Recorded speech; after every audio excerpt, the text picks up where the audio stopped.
Seguimos en este domingo meditando el Evangelio de San Lucas, el Evangelio conocido como el Evangelio de los pobres, el Evangelio de la compasión. Y San Lucas quiere llegar nuevamente a nuestro corazón. Domingos pasados hemos reflexionado, nos ha ayudado el Evangelio a comprender cuáles eran las condiciones que necesitaba el discípulo para seguir a Jesús. Y el domingo pasado nos hablaba de la radicalidad de este seguimiento. Y decíamos que a Jesús o con Jesús no se vale ser tibio, sino que a Jesús se le necesita seguir con radicalidad. O ser frío o ser caliente, tener una determinación en la vida. Hoy no nos dice cómo tiene que ser el discípulo para seguir a Jesús. Más bien hoy nos va a enseñar el Evangelio cuáles son las condiciones para salvarse. Y el Evangelio es muy interesante porque empieza con una pregunta que le hacen a Jesús mientras va de camino a Jerusalén. Nos ponemos en el contexto del pueblo de Israel, del pueblo judío, un pueblo que se sentía elegido por Dios o que se sabía elegido por Dios por el hecho de haber pactado con Él una alianza, y entonces era el pueblo favorito, era el pueblo pues mimado por Dios, pudiéramos decirlo así, y tenían la concepción de que al ser los elegidos, pues eran los únicos que se iban a salvar, o que Dios solamente le hablaba a ellos. Por eso todos los demás pueblos o naciones que se conocían eran como de segunda, pudiéramos así decirlo. La cuestión es que hoy un hombre, alguien dice, se acerca a Jesús y le hace una pregunta muy interesante. La pregunta ¿es verdad que son pocos los que se salvan? Quizás con esta pregunta en el fondo hay otra pregunta también en medio de ella que pudiéramos decir, ¿quiénes somos los elegidos? ¿Quiénes somos los que vamos a alcanzar la vida eterna? Quizá esta pregunta también lleva un giro pensando este hombre que Jesús le va a responder, sí, ustedes nada más, el pueblo judío se van a salvar, ustedes son los elegidos de Dios, no te preocupes, ya estás salvado. Sin embargo, Jesús no le responde con un sí o con un no, ni siquiera le dice ustedes son los elegidos. Jesús le responde precisamente con las actitudes que debe de tener si es que este hombre quiere alcanzar la salvación. Y empieza diciéndole, esfuércense por entrar por la puerta angosta. Y esta puerta angosta es una imagen de lo que se vivía en la ciudad o en las ciudades, porque anteriormente las ciudades tenían una puerta amplia por donde podían entrar todos. Sin embargo, a determinadas horas de la tarde se cerraba la puerta y solamente quedaba una puerta pequeña. Todos tenían que entrar por ahí. Jesús utiliza todas las imágenes de su contexto. Y diciéndole entonces, esfuércense en entrar por la puerta angosta, ellos entendían o comprendían que debían estar en el momento oportuno para poder ingresar a la ciudad. De otra manera, cuando se cerraban las puertas, tendrían que estar tocando hasta que se les abriera. Y por eso Jesús les hace esta invitación. Nos pone también el ejemplo de un hombre que está en su casa, pero que en un determinado momento cierra la puerta. Y les dice Jesús, no basta con conocer al dueño de la casa, no basta con que se conozca de vista, no basta solamente en haber tenido una relación superficial. Y le dice, dirán ustedes, nosotros comimos, nosotros anduvimos, nosotros bebimos contigo, comimos a tu lado. Y sin embargo el dueño de la casa dice, yo no los conozco. Quizás en este momento la salvación no depende de una cultura, no depende de una religión. Y entonces en este contexto, esta pregunta también tendría que ser para nosotros cristianos una pregunta fundamental. ¿Es verdad que son pocos los que se salvan? O de otra manera la pregunta tendría que ser, ¿de verdad nosotros cristianos queremos la vida eterna? Porque nosotros de antemano, de alguna manera, conocemos las exigencias de Jesús. Conocemos cómo tiene que ser la vida cristiana. Quizás tenemos mucha teoría en la cabeza. Quizá tenemos una vida moralizante y entonces bajo esos parámetros nosotros empezamos a caminar. Sin embargo, esta pregunta, cuando yo la leía, cuando la reflexionaba, me preguntaba a mí mismo, ¿tendrá sentido todavía esta pregunta para nosotros hombres y mujeres de este siglo XXI, donde estamos inmersos en la ciencia, en la tecnología, donde de muchas maneras vamos buscando ser felices a nuestra manera, donde de alguna manera Dios empieza a salir también de la vida, o lo empezamos a sacar de la vida? Y entonces para mí la pregunta era, es, ¿tiene sentido la pregunta que escuchamos en el Evangelio? ¿Tiene sentido hoy nuevamente preguntar por la salvación? La pregunta es, ¿nosotros queremos salvarnos? Y si decimos que sí, ¿de qué queremos salvarnos? ¿Acaso nos estamos hundiendo? ¿Acaso nos estamos perdiendo en alguna forma? O quizás pudiéramos nosotros decir o preguntarnos, ¿verdaderamente creemos en Dios? Y a lo mejor la respuesta puede ser que sí, puede ser afirmativa. Y la siguiente pregunta es, ¿le creemos a Él? ¿Le creemos a su palabra? ¿Su palabra o la palabra de Dios sigue teniendo sentido hoy en día para nuestra vida? Cuando hoy la sociedad, cuando hoy el mundo nos presenta una vida pues un poco más pachangona, cuando la misma sociedad nos dice, no te preocupes, ¿para qué vives bajo reglas? ¿Para qué vives bajo normas? ¿Para qué vives bajo un estilo de vida? Con que seas bueno ya te salvaste, no te preocupes. Con que no te metas en la vida de los demás, está bien, tú tranquilo. Tú pon tus propias normas, tú pon tus propias verdades.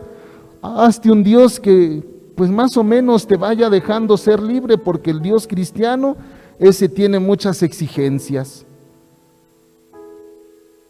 Y entonces para nosotros tendría que ser una respuesta personal. Si de verdad creemos en Dios y si de verdad creemos en su palabra, ahora si de verdad queremos salvarnos, si queremos una vida eterna, una vida plena, una vida de felicidad, porque seguramente estamos aquí anhelando esa vida eterna, anhelando una vida de felicidad, pero es una vida de felicidad diferente a los criterios que la sociedad nos pone hoy en día. Para la sociedad de hoy en día, para el mundo, ¿qué es lo que da felicidad al hombre hoy en día? ¿Qué da felicidad al hombre? Lo material, ¿no? Entre más cosas materiales tengas, újule, vas mostrando cuánto tienes, ¿no? Ahí se muestra el poder adquisitivo que tiene el hombre, que tiene la persona. ¿De qué otra manera se manifiesta hoy una vida de felicidad? ¿De qué otra manera? Con dinero, ¿no? Y el dinero entonces manifiesta también cierto poder. Y no importa cómo se obtenga, el chiste es tenerlo. No sé si es matando, si es robando, a ver cómo se obtiene. Pero el chiste es tener poder, ¿no? Y cuando se tiene el dinero, cuando se tiene cierto poder, híjole, empezamos a andar bien alajados, ¿verdad? Empezamos bien aquí y nadie nos puede decir nada. No importa si pisoteamos al hermano, no importa si pasamos sobre de él. El chiste es que uno se sienta bien, que uno se sienta cómodo, ¿no? ¿A quién le gusta vivir bajo algunas normas, bajo algunos mandamientos, bajo ciertas restricciones? A nadie. A todos nos gusta hacer lo que se nos dé la gana, ¿o no es así? Hasta en la casa, ¿no? A veces los hijos decimos, ay papá, mamá, ya vas a empezar otra vez con tus cosas, ¿no? Ya déjame, ya estoy grande, quiero ser libre. Pareciera ser que la vida con Dios es diferente. La vida con Dios tiene que empezar desde la respuesta personal, decíamos hace ratito, y entonces nuestro modo de vivir tiene que manifestar a quién o a qué estamos siguiendo en la vida o qué estamos buscando en lo profundo de nuestro corazón. A veces el poder, la cierta felicidad que nos ofrece el mundo es porque hay un vacío también en el corazón. Cuando el hombre no se siente pleno, no se siente realizado, va a buscar de diferentes maneras llenar el hueco que hay en su existencia. Y por eso a veces viene el que alguien se sienta prepotente porque no se sabe completo a sí mismo. A veces va a ocupar el poder para estar sobre los demás, para estarlos pisoteando, porque él mismo tampoco se siente satisfecho. A lo mejor va a querer tener muchas cosas materiales, porque también lleva un vacío en el corazón, un vacío en la vida. La misma relación que a veces vamos manifestando, que vamos descubriendo, manifiesta también una insatisfacción o una infelicidad que nosotros vamos teniendo. Sin embargo, cuando vamos teniendo un encuentro con Jesús, cuando vamos teniendo esta relación con Él, aún en lo poco que tenemos, hemos alcanzado a descubrir la felicidad. Porque no falta nada cuando se tiene a Dios en medio de la vida. Y no es porque son palabras bonitas, sino porque también seguramente ustedes lo han experimentado. No se necesitan grandes cosas, muchos lujos para ser felices, ¿o sí? No se necesitan. Se necesitan dos cosas, quizás. Una buena relación con Dios y una buena relación con los hermanos, con el prójimo. Las demás cosas se van dando solitas, se van dando en la medida que aprendemos a caminar con Dios y con los hermanos. Sin embargo, hoy en día nos encontramos con una sociedad que vive un famoso ateísmo práctico. ¿Qué es el ateísmo práctico? Dicen los estudiosos. Es cuando en la vida decimos sí creemos en Dios, pero la vida la hacemos a nuestro modo, la vida la hacemos a nuestro antojo. Y a veces empieza a manifestar este ateísmo también en medio de nuestra vida, porque hemos hecho de nuestra vida de fe solamente una costumbre. Hemos hecho de nuestra vida de fe solamente una vivencia porque así se hacía, porque así hacían mis papás y ahora yo también lo quiero repetir. Porque cuando se dice vamos a conocer nuestra fe, vamos a profundizarla, vamos a estudiarla, qué flojera estudiar la fe. Yo ya creo en Diosito, siento bien bonito. No falta alguien que diga, a mí también me habla Dios y no lo niego, pero se siente bonito nada más. Pero conocer, profundizar la fe, híjole, ¿cómo cuesta? No se diga cuando vamos a empezar a veces las pláticas del bautismo, ¿no? ¿Y cuántas pláticas son? ¿Y para cuándo ya estarán listos? ¿No? ¿No has conocido todavía la fe? Vamos a profundizarla, vamos a encontrarle el sentido a este sacramento. Vamos a empezar la catequesis de primera comunión y confirmación. ¿Y para cuándo van a ser? Apenas se están inscribiendo y todavía ni siquiera empiezan la catequesis y ya queremos que sea la confirmación, ¿no? ¿Cómo nos cuesta a veces ir conociendo nuestra fe? ¿Por qué? Porque la hemos dejado solamente en la costumbre. A veces pudiéramos pensar que nada más basta ser bautizado o estar bautizado y ya se acabó la vida cristiana. A veces nos conformamos solamente con haber hecho la primera comunión o haber hecho la confirmación. Basta con estar bautizado, ni siquiera con ser bautizado. No le hemos tomado el sentido a veces a nuestra misma vida cristiana, a nuestra identidad como bautizados. No es hacer la primera comunión, no es hacer la confirmación, es vivir la comunión con Cristo, es vivir la confirmación, es vivir también esto que hemos recibido con mayor entrega, más conciencia. La salvación no depende nada más con haber cumplido los sacramentos como requisitos, ¿o sí? No basta nada más haber recibido los sacramentos. Cuando vamos al médico, basta con que le digamos, doctor, me duele aquí, él nos entregue las medicinas y ya. Con que nos entregue las medicinas es todo. Se necesita también tomarlas, se necesita también tener un horario, una disciplina para ir tomando esos medicamentos. Y solamente así se alcanza a curar el enfermo. Pero aquel enfermo que va al médico, le dan las medicinas y toma un día sí, un día no, un día sí, un día no, se le olvida, no quiere, ¿se va a curar algún día? No, al contrario, la enfermedad va cobrando más fuerza. Lo mismo pasa en la vida cristiana. Si no tenemos un encuentro constante, un encuentro con Jesús de manera paulatina, la vida cristiana también va siendo entre que sí y entre que no, entre que le entramos a la vida cristiana, entre que mejor ahí nos quedamos porque es muy exigente. La vida cristiana a veces la hemos reducido solamente a los requisitos, pero no hemos hecho de nuestra vida cristiana un estilo de vida. No hemos hecho este estilo de vida que con tal de que nos vean digan, esa persona es cristiana, esa persona sí es católica, esa persona sí es muy religiosa. Al contrario, cuando vemos a alguien que va siguiendo a Cristo, ese se cree mucho, ese ya se cree santo, ¿no? Y empezamos a criticarnos entre nosotros la vida cristiana.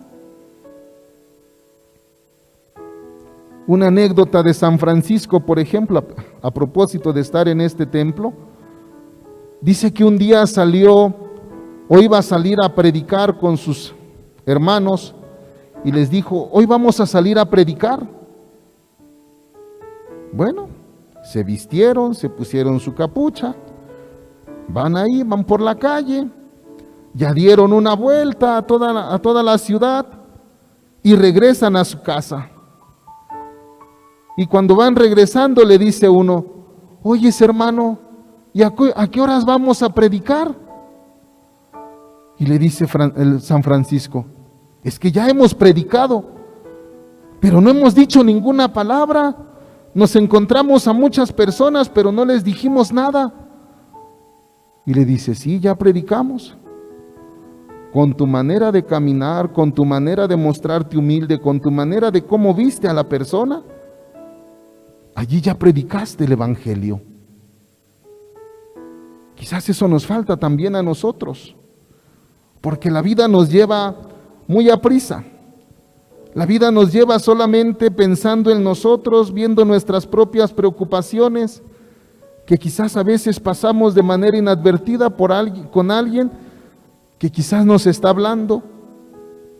A lo mejor en medio de nuestra casa también estamos más preocupados en lo que la gotera, estamos preocupados en las paredes, en las cuestiones de la casa, más ahorita que ya van a empezar los útiles escolares. Pero a veces no les hemos preguntado a nuestros hijos, ¿cómo estás? ¿Cómo te sientes? Ya no le preguntamos al esposo o a la esposa, ¿cómo estás en la vida? ¿Cómo te sientes desde el corazón?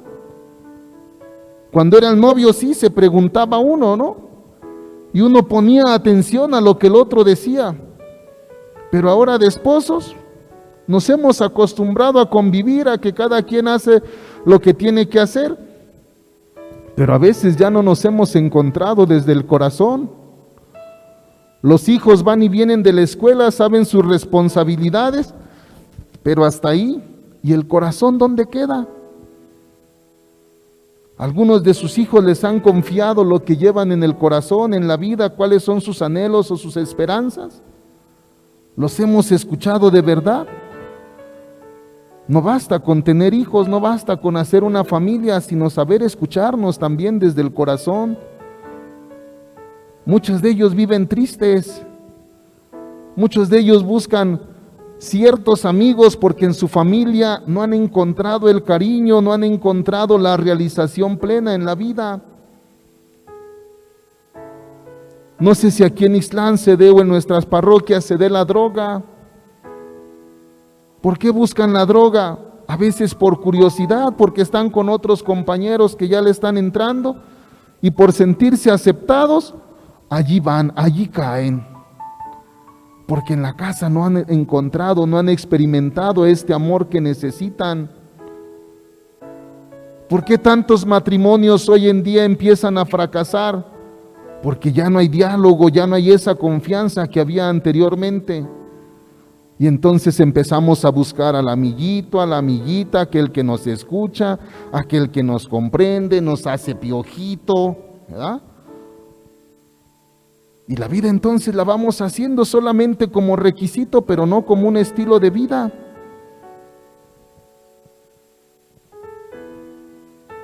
Hoy Jesús nos invita a esforzarnos un poquito más para entrar por esta puerta que es angosta, y la puerta es Él.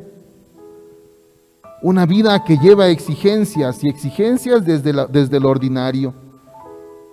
¿Quieres de verdad encontrar una vida plena, una vida que se realice? Órale, vamos a ponernos las pilas, empieza por la casa. Allí en lo pequeño, ahí donde necesitamos escuchar al esposo, a la esposa, donde necesitamos colaborar entre todos para que la familia vaya dando un buen testimonio de nuestra fe. ¿Quieres empezar a ser un buen cristiano en medio de la universidad, en medio de la escuela? Órale, no hagas trampa, ¿no? No copies a veces en los exámenes. Ponte a estudiar lo que te toca hacer y entonces sí, muestra con tu vida lo que quieres ser y quién eres. Necesitamos esforzarnos para encontrarnos precisamente con este Padre que Jesús nos ha presentado. Y para encontrarnos con ese Padre que Jesús nos ha presentado, necesitamos primeramente encontrarnos con Jesús, y este encuentro pasa también a través del hermano, de aquel que está más necesitado. San Mateo al final del Evangelio, casi al final del Evangelio, por ahí en el capítulo 25, nos va a dar como un tip para que nosotros nos pongamos atentos si es que de verdad queremos la vida eterna.